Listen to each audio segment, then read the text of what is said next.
চলো তোমাদের সাথে একটা দাদা ভাইয়ের কথাতে আজকে চুলে তেল মালিশ করার ভিডিও নিয়ে চলেই আসলাম। সো হ্যালো এভরিওয়ান, কেমন আছো তোমরা সবাই? আশা করি অনেক ভালো আছো, আর তোমাদের ভালোবাসায় কিন্তু আমিও বেশ ভালো আছি। তো সকাল সকাল আবারও একটা নতুন ব্লগ নিয়ে চলে আসলাম। আর আজকে একটা দাদার কথাতে আমি এই চুলে তেল মালিশ করার ভিডিওটা নিয়ে আসলাম। আমি সচরাচর এরকম ভিডিও করি না, শুধু ওই দাদাটার কথাতেই আমি ভিডিওটা করেছি। আর তার আগে চলো সংসারের কিছু কাজ করে নিই, তারপর শেষে তোমাদেরকে সেই চুলে তেল মালিশ করার পুরো প্রসেসটা দেখিয়ে দেবো। তো অবশ্যই পুরো ভিডিওটা দেখবে, না দেখলে মিস করবে। ভিডিওর প্রথম থেকে শেষ পর্যন্ত দেখার আমার দিক থেকে অনুরোধ রইল তোমাদের সবাইকে, অবশ্যই দেখো, ভালো লাগবে। তো দেখো, প্রথমে কিন্তু সকাল সকাল ঘুম থেকে উঠে এই যে বিছনা টাছনা সব ঝেড়ে নিয়েছি।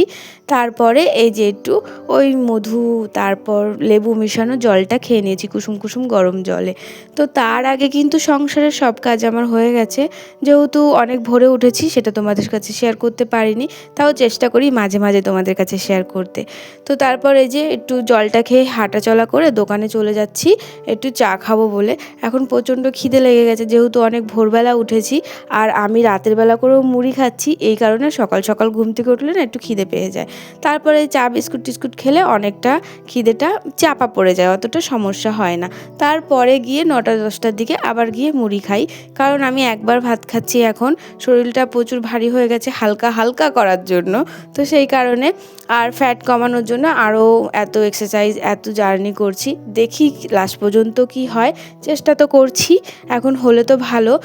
তারপর এই যে দোকানে এসেছে, আমি 1 প্যাকেট বিস্কুট নিয়ে নিয়েছি দোকানে এসে, তারপর চা দিয়ে খেয়ে নিচ্ছি। আর এখানে এই কাপগুলো থাকার কারণ হচ্ছে এটা দোকান, আর বাড়ি থেকে আর কাপ নিয়ে আসা হয় না, তাই দোকান থেকে এসে তারপর আমি আবার ঘরটর ঝাড় দিতে শুরু করে দিয়েছি। তখন আমি ঘরটর ঝাড় দিইনি, বাইরের সব কাজ করে আমার ওই জলটা খেয়ে তার জন্য তারপরে চলে গেছি দোকানে। তো দোকানে গিয়ে চাটা খেয়ে শরীরে একটু শক্তি বাড়িয়ে নিয়ে এসে আবার চলে এসেছি বাড়ির কাজ করতে। তো দেখো, তারপরে এই যে ঘরটা ঝাড় দিয়ে নিলাম, আর সব কাজ আমার হয়ে গেছে, ঘরটাই শুধু ঝাড় দেওয়া বাকি ছিল। সেই কারণে ঘরটাও সব ঝাড় দিয়ে নিয়ে এই যে এখন একটু ফ্রেশ হব। আর কালকে চুল বেঁধে রেখেছিলাম যেহেতু, তো সেই কারণে চুলটা খুলে নেব, তারপর একটু চুলটা বেঁধে নেব, তাহলেই হয়ে যাবে। আর সকালের মতন কাজ কিন্তু আমার কমপ্লিট হয়েই গেছে আজকে আর কোনো ব্যস্ততা নেই এই মুহূর্তে। তো এরপরে তো আছেই আমাদের বিবাহিত মেয়েদের জীবনে কখনো কাজের শেষ থাকে না, কোনো না কোনো একটা কাজ হাতে থাকেই। তো এরপরে আছে রান্না বান্না হ্যাড্ডা ব্যাড্ডা, সারাদিনে টুকটাক অনেক কাজই থাকে, সবগুলো তো তোমাদের সাথে শেয়ার করতে পারি না, আর সম্ভবও না সবগুলো শেয়ার করতে গেলে ভিডিও 1-2 ঘন্টার হয়ে যাবে। তো এত পরিমাণে টুকটাক সংসারের কাজ থাকে। আর তারপরে তো বিকেলবেলা একটু হাঁটাচলা করে তারপর বসে পড়েছি তেল মালিশ করতে। তো প্রথমে একটু দোকানে গেছিলাম, একটু হাঁটাচলা করে আসলাম, তারপরে যে বসে পড়েছি।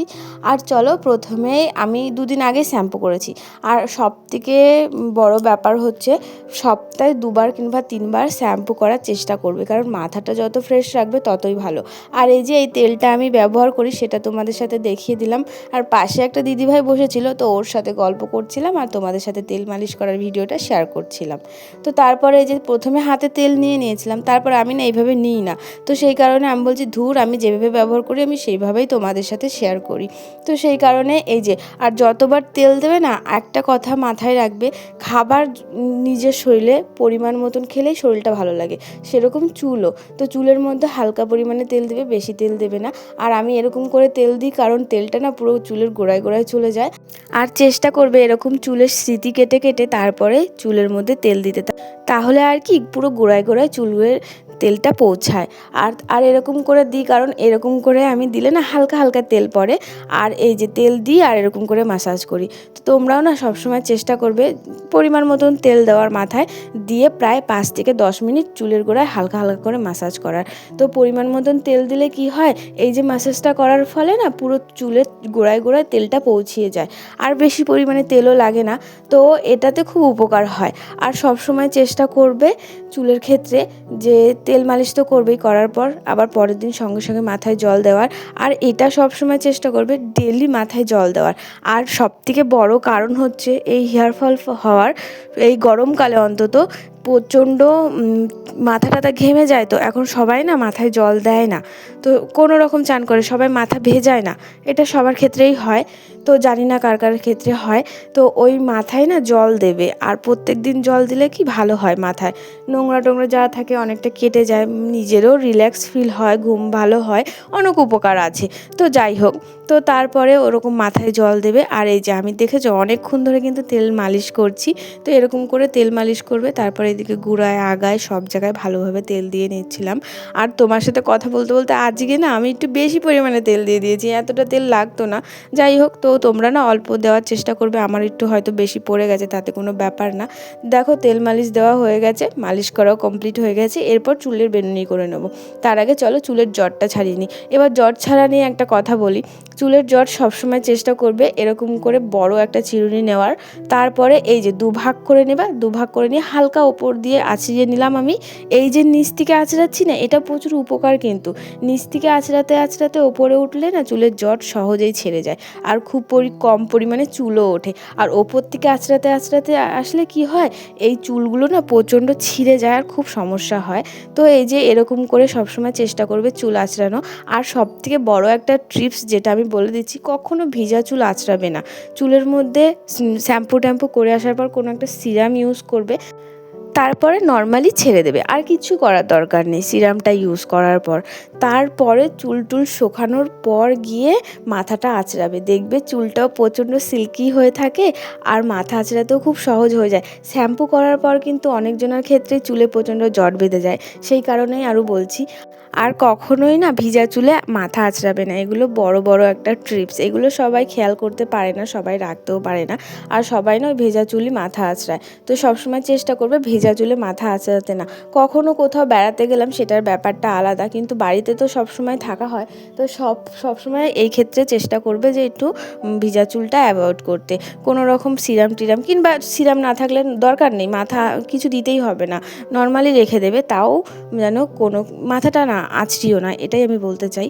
তারপর এই যে দেখো ভালো করে বেনুনি করে নিয়েছি, এইভাবে গুটিয়ে বেঁধে রাখলাম, কারণ সারা রাতে চুলের ওপর আর কোনো টর্চার হবে না, এইভাবে বেঁধে রাখলে খুব ভালো হয় আর কি। তারপর এই যে আমার পুরো ম্যাসাজ করা প্রসেসটা কমপ্লিট হয়ে গেছে, তোমাদের কেমন লেগেছে অবশ্যই বলো। তারপর এখানে আমি একটু ক্রিম দিতে গেছি, ভত করে সব ক্রিম বেরিয়ে গেছে, তো সেই কারণে আমি হালকা হালকা করে ক্রিমগুলো ঢুকিয়ে নিচ্ছিলাম, কারণ ক্রিমটার প্রচণ্ড দাম, আর এটা বেরিয়ে গেছে, আমি হালকা হালকা করে ইউজ করি, এতই দাম। আর আমাদের মিডিল ক্লাস ফ্যামিলির ক্ষেত্রে না সবসময় এটা সম্ভব হয়ে দাঁড়ায় না যে সবসময় মানে পরপর ইউজ করব, তাই চেষ্টা করি একটু কিপটামি করে ইউজ করতে, সত্যি কথা বলতে। তো যাই হোক, তারপর ক্রিমটা মেখে নিলাম, একটু ফ্রেশ হয়ে নিলাম, আর তোমাদের সাথে এই ভিডিওটা শেয়ার করার উপলক্ষে আমার বিকেলবেলা ফ্রেশ হওয়াটাও হয়ে গেল। তো ভিডিওটা কেমন হয়েছে তোমরা কিন্তু অবশ্যই বলো, ভালো লাগলে কিন্তু অবশ্যই একটা লাইক করে দিও। আর এইভাবে যেগুলো যেগুলো আমি বললাম এগুলো যদি আপনারা মেনে চলেন তাহলে আপনাদের খুবই ভালো হবে। একবার তুমি বলে ফেলছি, একবার আপনি বলে ফেলছি, কোনো ভুল করলে অবশ্যই ক্ষমা করে দিও আমাকে। তো তারপর এই যে এখন পুরো কমপ্লিট হয়ে গেছে, আর বিকালের মতন ফ্রেশ হয়ে গেছি, যেভাবে যেভাবে বললাম অবশ্যই কিন্তু করবে, ভালো হবে আশা করি। এরপরে আপনাদের ওপর ডিপেন্ড করছে, আর আপনারা যে আমি যে তেলটা ইউজ করি ওটাই ইউজ করতে হবে এমন কোনো ব্যাপার না, যে যেরকম তেল ইউজ করে সেই তেলেই ইউজ করতে পারে। আর আমি যে তেলটা ইউজ করি এটা আমি মিনিমাম 3 থেকে 4 বছর ধরে ইউজ করি, আর এটা আমার মাথায় শ্যুট খেয়ে গেছে। এই যা, এখন সবার মাথায় তো আর শ্যুট খায় না।